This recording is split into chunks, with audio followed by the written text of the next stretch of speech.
All right, Saagar, what are you looking at? Well, I know I can rub boomers the wrong way sometimes when I talk about them derisively. I just want you to know it's not personal. The ones who watch our show, I guess you guys are the good ones. But generationally, you need to understand how boomer and silent generation tyranny is soul-crushing to people who are my age. We genuinely cannot believe we have been ruled for our entire adult lives by geriatric overlords who not only ruined the promise of the country, but somehow still remain in power. Perhaps no better example of this exists than Dianne Feinstein, the 89-year-old California senator, who officially, finally, announced her retirement yesterday. Too little too late, you ask me. She's been verifiably senile for years. Disgracefully, she refused to accept her limitations and give up what is actually a serious job. Feinstein represents the people of California, a full 40 million people, the largest in the entire country. California, if it was own country, would be the world's 5th largest economy, ahead even of France, India, Italy, and Brazil. They deserve proper representation. Instead, because reporters have been afraid to be too polite and our corrupt Democratic hierarchy, the public has been shielded from just how much Feinstein has completely lost it. And funnily enough, the full extent of how far gone she is was actually put on display in her retirement announcement. Why? Because she literally did not know her staff had put out a statement that she was retiring. On Capitol Hill, moments after the statement came out, a reporter asked her about the announcement. She said, quote, "I haven't made that decision. I haven't released anything." To which a Feinstein staffer cut in and said, quote, "We put out a statement." She goes, "Oh, you put out a statement?" And then she walked away. That's insane. That's Weekend at Bernie's stuff, people. The craziest thing is she's not even doing the right thing and resigning. Only she will not seek re-election in 2024. The people of California have to continue to have her represent them for a full 2 years when she will be 91 years old.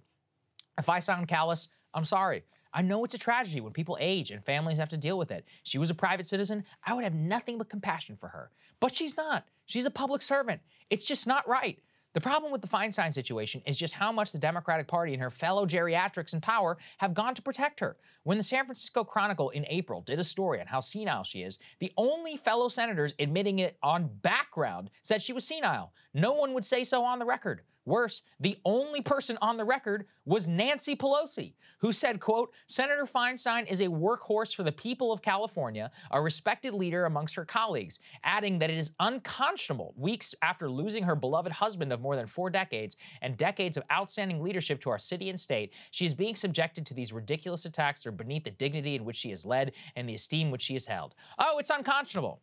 So outside of the corrupt deal to shield this from the public, maybe it just struck a nerve with Pelosi, who is literally 82 years old. She's only 7 years younger than Feinstein. In fact, if you look at leadership in this country right now on a bipartisan basis, it will make you want to vomit. Sure, it's great Pelosi is no longer the Democratic leader. We all know she still pulls the strings. Schumer is the spring chicken of the Senate. He's only 72. McConnell is 80. Our president is also 80. If reelected, he would be 86 the day that he left the Oval Office. Call me ageist if you want. I don't care. That's too old for the hardest job in the world. Trump, of course, is in the same league. He's 76. All of this is madness. In fact, the 117th Congress, which just ended, was literally the oldest Congress in American history, ever. And it wasn't always this way.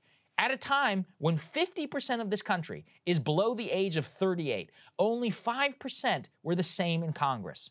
Now look, I'm not saying it's got to be 1-to-1, but a little bit more parity would be nice, wouldn't it? And sure, age itself is not a determination of anything. Bernie has the highest approval rating of all young voters, and he's older than Biden. Buttigieg is beloved by boomers. He's not even 40. The positions matter, of course, but at a certain point, we got to move on. Much of this, in my opinion, is a reflection of the ability to run for Congress in the first place. The basic fact is that boomers vote more, and they participate in our politics because they actually have a stake in this country. People my age just don't.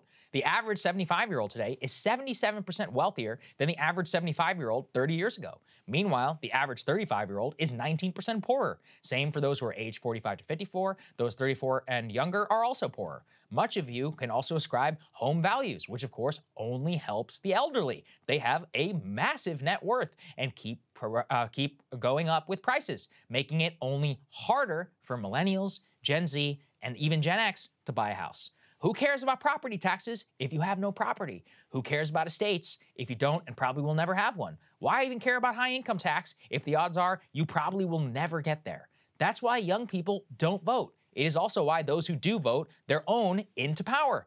I have no idea what the solution is, but I do know fragile systems like this, they do break. And when they do, it doesn't go so well for the people at the top. What I do know is at the very least, we cannot continue to be insulted by having literally senile people represent us in Congress, while their nursing home age colleagues do everything they can to protect them. You can respect the elderly and the lessons they have to teach us, while also advancing the interests of the rest of the public. Unfortunately, we have not yet learned to strike that balance, and I hope we do someday, because whatever this nonsense is, it cannot go on forever, literally. I mean, look, again, I don't want to sound mean. I know it can be callous, but she didn't even know she retired. Hey guys, ready or not, 2024 is fully upon us now, and Saagar and I have been brainstorming ways that we can really up our game for this critical election. Yeah, we rely on our premium subs to expand our coverage, to add staff, to upgrade the studio. We just want to give you the best independent coverage of this election, which is possible. So if you can help us out, become a premium subscriber today, breakingpoints.com, or the link is down here in the description video. It really means the world to us, and if you like what we're all about, this is the best possible way to keep us 100% independent, working only for you.